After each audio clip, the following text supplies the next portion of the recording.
Lockdown finally खुल रहे हैं। राहत की सांस लेगी अब देश की इकोनॉमी, देश की अर्थव्यवस्था।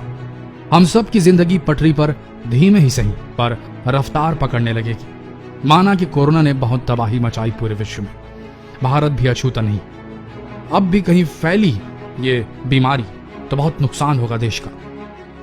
लेकिन एक चीज ऐसी थी जो कोरोना ने बंद करके बहुत सही किया था। ऐसी चीज जो दुनिया की बड़ी बड़ी सरकारें न कर पाई थी। ऐसी चीज जिसने किसी भी महामारी, किसी भी बीमारी से अधिक जानें ले ली थी, वो है शराब और तंबाकू। ये वो वक्त था कि लॉकडाउन खुलने के बाद भी अगर इन दो चीजों के ऊपर बंदी बनी रहती तो शायद कोरोना के चक्कर में हुआ यह लॉकडाउन और सार्थक हो जाता। हम ये सवाल आपसे पूछते हैं, क्या ये शर्म की बात नहीं कि शराब की दुकानें, तंबाकू की दुकानें सिर्फ इसलिए खोली जा रही हैं क्योंकि इससे राज्यों को रेवेन्यू तगड़ा मिलता है, मोटा राजस्व कमाती हैं ये राज्य सरकारें। वही सरकारें जो कभी शराब बांटकर चुनावी अखाड़ों में अपना दबदबा साबित करती है या शराब कारोबारियों, माफियाओं से मोटा चंदा लेकर अपनी अपनी पॉलिटिकल पार्टीज को चार चांद लगाती है। अब भला कोई उसे कैसे भूल सकता है जिसकी बिना पर इन्होंने राजपाट प्राप्त किया। तो लीजिए, खुल रही अब शराब की दुकानें, जितनी मर्जी पीजिए, जितनी मर्जी धुआं उड़ाइए, क्योंकि केंद्रीय गृह मंत्रालय की अधिसूचना के अनुसार 4 मई से शुरू लॉकडाउन 3 में शराब की दुकानों को 3 जोनों में खोलने की अनुमति हो चुकी है।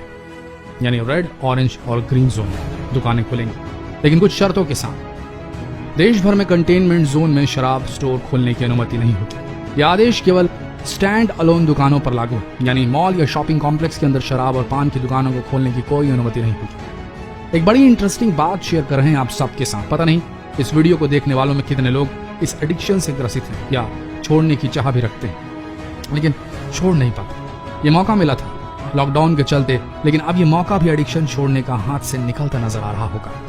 आपकी मुलाकात एक बड़े ही इंटरेस्टिंग तथ्य से कराते हैं। क्या आप जानते हैं कि एक ड्रग रिहैबिलिटेशन सेंटर में जहां नशा मुक्ति प्रोग्राम चलाए जाते हैं, उनका बेंचमार्क क्या होता है? अगर नशेड़ी 45 दिनों तक नशा छोड़ दे, जी हाँ, 45 से 60 दिनों तक अगर वो नशा छोड़ दे तो हमेशा की नशा छोड़ सकता है। जी हाँ, यही स्टैंडर्ड फॉलो कराए जाते हैं नशा मुक्ति केंद्र में। ऐसे में अगर सरकार देश में पूर्ण लॉकडाउन खोलने तक नशे पर भी ताला लगा देती तो क्या कुछ बिगड़ जाता? ठीक है, राजस्व का नुकसान होता, 2 रोटी कम खा लेती जनता खुशी खुशी, पर इस लाइलाज बीमारी नशे की लत से तो देश बच सकता था। किसी से छुपा नहीं कितने घर बर्बाद हुए नशे के चलते, कितने नौजवान रास्ता भटक जाते हैं इस लत के चलते। ये जानते हुए भी क्या राज्य सरकारों को नहीं लगा कि इस लत से राजस्व कमाना अपराध होगा? अगर देश की जनता को नशे की गोद में बिठाकर एक सरकार देश का भला करने की सोचे तो सोचो फिर ऐसे देश का क्या होगा। भारत के पास 45 से 60 दिन का वो गोल्डन पीरियड देश को नशे की लत से पवित्र कर देने का। दुख होता है ये जानकर कि भारत जैसे देश को, जहां कल्चर, परंपरा की रीत चली आ रही है, जहां विदेशी लोग शांति की खोज में आते हैं, वो शराब और तंबाकू के राजस्व पर इतना निर्भर हो चुका है। बहरहाल दुकानों पर जाने वाले लोगों को एक दूसरे से कम 6 फीट की दूरी बनाए रखनी होगी और यह सुनिश्चित करना होगा कि किसी भी समय 5 से अधिक व्यक्ति दुकान पर मौजूद न हो। सार्वजनिक स्थानों पर थूकना पहले से ही दंडनीय है। इन सब नियमों का देश में कितना पालन होगा, ये सोचने वाली बात है।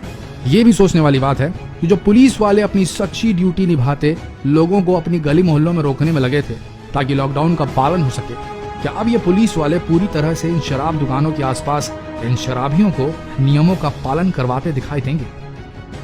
दुख की बात है, राज्यों ने शराब की दुकानें खोलने की अनुमति के लिए केंद्र सरकार पर जोर दिया क्योंकि इससे उन्हें बड़े राजस्व का नुकसान उठाना पड़ रहा था। ये वो वक्त है जब लीडरशिप की जरूरत है देश को। ये वो वक्त है जब असली कट्टरता दिखाने की असली जरूरत है। मोदी जी, ये कट्टरता नशे के खिलाफ दिखाने की जरूरत है। अनुरोध है आपसे, ये स्वर्णिम अवसर है भारतवर्ष के पास हमेशा हमेशा के लिए कोरोना के साथ साथ देश से नशे की लत को भी मिटा देने का। अगर यह हो गया तो मान लीजिए देश को आगे बढ़ने से कोई नहीं रोक सकता।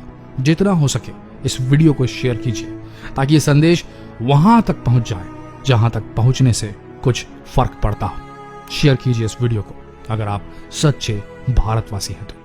धन्यवाद।